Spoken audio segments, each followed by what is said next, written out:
நேயர்களே, நீங்கள் forward YouTube சேனலின் இந்த நிகழ்ச்சியை பார்த்து கொண்டிருக்கிறீர்கள்.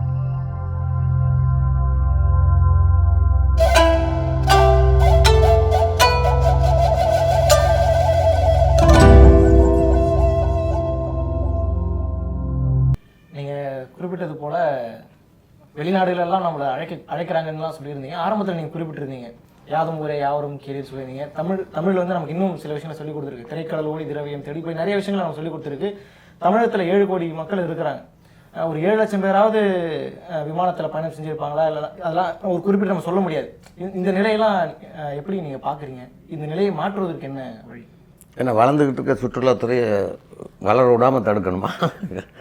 என்ன உங்கள் கேள்வியோட நோக்கம் என்ன? இல்லை இன்னும் வளர்க்கணுமா? இல்லை, ஏன் இந்த நிலை இருக்குன்னு என்ன நிலை? 7 கோடி தமிழர்கள் இருக்கும். ஆமாம், ஒரு 7 லட்சம் பேர் கூட முழுசாக நம்ம பார்த்துருக்கோம். ஆளுங்க பயணப்படாமல் இருக்காங்கன்றீங்களா? இல்லை, பயணப்படாமல் இல்லை.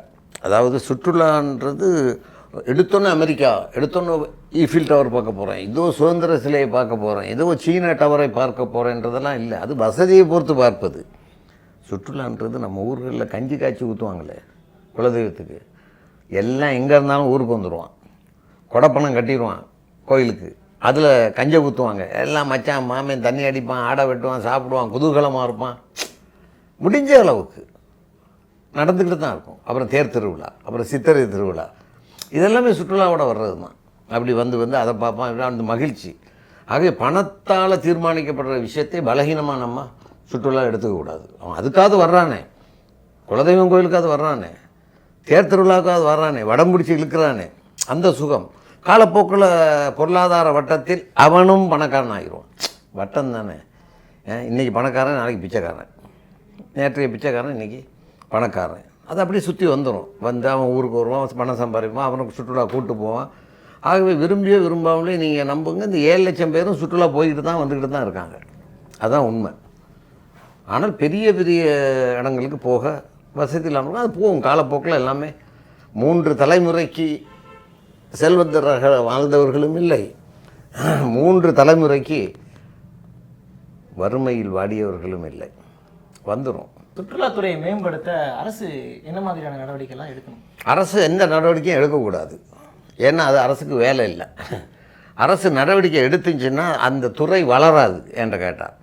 ஏன்னா அரசு ஒரு திட்டத்தை எடுத்து அதை ஃபைல் போட்டு அந்த ஃபைல் போய் அதை ஆராய்ஞ்சி பண்ணி முடித்து பட்ஜெட் பண்ணி அது மானிய கோரிக்கைக்கு வந்து அது சட்டசபையில் பாஸ் ஆகி அந்த பணத்தை ஒதுக்கீடு செய்கிறதுன்றது ஒரு திட்டத்தை செய்யலாம், 2 திட்டம் செய்யலாம், 3 திட்டம் செய்யலாம். ஆனால் இங்கே 30,000 திட்டங்கள் செய்ய வேண்டிய வேலைகள் இருக்கிறது.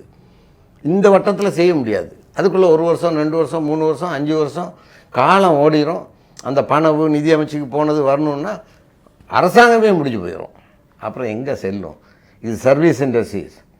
இதில் அரசு என்பது லைசன்ஸ் கொடுக்கணும், வரி வசூலிப்பதை மட்டுமே செய்யணும். அரசாங்கத்தில் வேலைன்னா திட்டங்களுக்கு அனுமதி கொடுத்துடணும், லைசன்ஸ். தனியார் செய், வரிப்பணம் கொடு, அப்போ நஷ்டம் வராது. தனியார்கள் தயாராகவே இருக்கிறார்கள். 10,000 கிலோமீட்டர் கடற்கரையிலும் 10,000 ஷிப்பு போடுறதுக்கு ஆல்ரெடியாக இருக்கான்.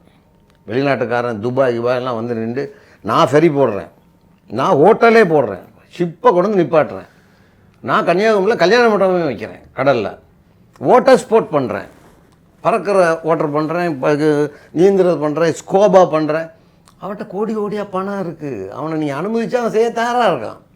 நீங்களே செய்யணும்னு எதிர்பார்த்தா அது மக்களுடைய விழிப்புணர்ச்சியின்மை. அடுத்தது முட்டாள்தனம். எல்லாம் முதல்வர் பார்க்கணும், எல்லாம் பார்க்கணுன்னா அவர் கொரோனாவிலேருந்து காப்பாற்றணும், படிக்க வைக்கணும், பிள்ளைகளை நல்ல ஸ்கூல் கட்டணும், மருத்துவ வசதி பண்ணி கொடுக்கணும். இப்படி முக்கியமான விஷயங்கள் ஏராளம். எல்லாத்தையும் விட நஷ்டத்திலிருந்து மீளணும், அரசாங்கத்தை நஷ்டம் இல்லாமல் நடத்தணும், கடன் சுமையை குறைக்கணும். அப்படி திட்டம் போட்டு வேலை செய்ய அவங்கள விட்டுருங்க. இங்கே நீங்கள் முன்வாங்க இன்வெஸ்ட்மெண்ட்டோட. அரசும் என்ன செய்யணும்? என்கிட்ட தான் அதிகாரம் இருக்குது, நான் அவ்வளோ லேசாக அனுமதிக்க மாட்டேன்னு சொல்கிறதுலேருந்து பின்வாங்கிங்க, அனுமதிங்க, கூப்பிடுங்க. நீங்களே எல்லா கப்பலும் ஓடும், எல்லா ஃபெரியும் ஓடும். 25,000 சதுர கிலோமீட்டருக்கு மேலே மேற்கு தொடர்ச்சி மலை, அபூர்வமான ஒரு கட்டமைப்பு. ட்ராக்கிங் போடுங்க, ஈக்கோ டூரிசம் போடுங்க, ஹோட்டல் கட்டுங்க, உள்ளே போயிட்டு புலிகளை பாருங்கள், வாங்க போ, எவ்வளோ விஷயங்கள் செய்ய. நல்ல சாலைகள், நல்ல போக்குவரத்து, நல்ல மக்கள், நல்ல உணவு, இது எல்லாத்தையும் தனியார்கள்ட்ட விட்டுருங்க. சர்வீஸ் இண்டஸ்ட்ரிக்குள்ளே நீங்கள் வராதிங்க. அரசாங்கம் சர்வீஸ் இண்டஸ்ட்ரி வரவே கூடாது. நீங்கள் ஹோட்டல் நடத்தவும், நீங்கள் டூர் நடத்தவும் என்ன பண்ண முடியும்? உங்களால் நஷ்டம்தான் பண்ண முடியும். இன்னும் அதை ப்ரைவேட்டு விட்டுருங்க. அவன் அழகாக செஞ்சு உங்களுக்கு வட்டி வரி வரியாக கொடுத்துக்கிட்டு இருப்பான். இங்கே உள்ள பிரச்சனை தனியார்களுக்கு அனுமதி கொடுப்பதில் இருக்கக்கூடிய அதிகார பிரச்சனை. அந்த ஈகோ மாறிட்டுனா தமிழகம் ஆசியாவிலே முதலிடத்துக்கு வந்துவிடும் என்பது உறுதி. இல்லை, இப்போ தனியார்ட்ட கொடுக்குறதா இருந்தால் அவங்க அது ஒரு டிக்கெட்டோடைய ரேட் அவங்க ஒரு ரேட் ஃபிக்ஸ் பண்ணுவாங்க. இந்த ரேட்டு சாமானிய மக்களுக்கெல்லாம் சரியாக இருக்கும்னு நினைக்கிறீங்களா? இப்போ அமெரிக்காவிலலாம் அது வளர்ந்த நாடா இல்லையா? அமெரிக்கா வளர்ந்த நாடு. ஜப்பான் வளர்ந்த நாடு. சீனா வளர்ந்த நாடு. நீங்கள் நல்லா பாருங்கள், இந்த வளர்ந்த நாடுகள்லாம் சர்வீஸ் இண்டஸ்ட்ரிக்குள்ளே அரசாங்கம் வராது. அதனால தான் அது வளர்ந்த நாடு. ஸ்டாம்ப் விற்கிறது அரசாங்கத்தில் வேலை இல்லை. லெட்டர்லாம் கொண்டுட்டு டெலிவரி பண்ணிக்கிட்டு அரசாங்கத்தில் வேலை இல்லை.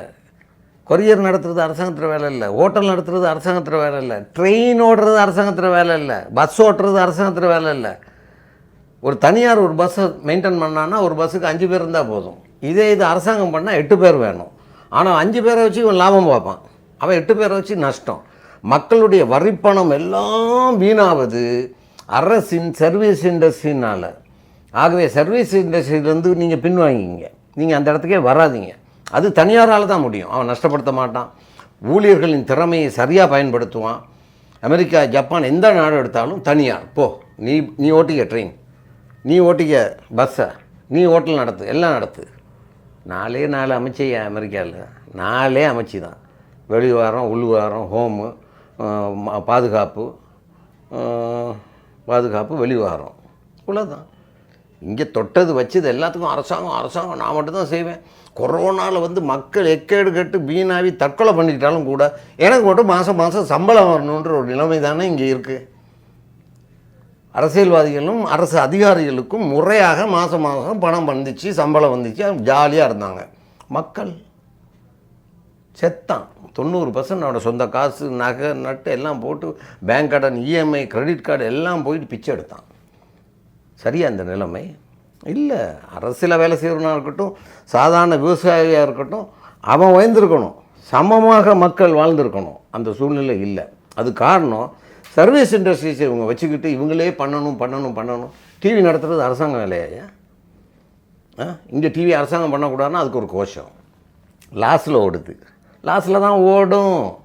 மெயின்டெனன்ஸ் இருக்காது, திருட்டு நிறைய நடக்கும், லஞ்ச ஊழல் நடக்கும். இதுதான் அரசாங்கம் கொஞ்சம் அமைச்சுகளை குறைத்து கொண்டு தேவையான அமைச்சை மட்டும் வச்சுக்கிட்டு லைசன்ஸ் கொடுப்பதும் வரிப்பணத்தை வசூலிப்பதுமாக இருந்தால் அரசு ஆரோக்கியமாக இருக்கும். முதலாவது. 2வது, தனியார்கள் சிறப்பாக செய்வார்கள், வேலைவாய்ப்பு சிறப்பாக இருக்கும், வரிப்பணம் கூடும், வருமானம் பெருகும், நாடு செழிக்கும். வாய்ப்பளித்த ஃபார்வர்ட் யூடியூபுக்கு என் மனமார்ந்த நன்றிகள். வணக்கம்.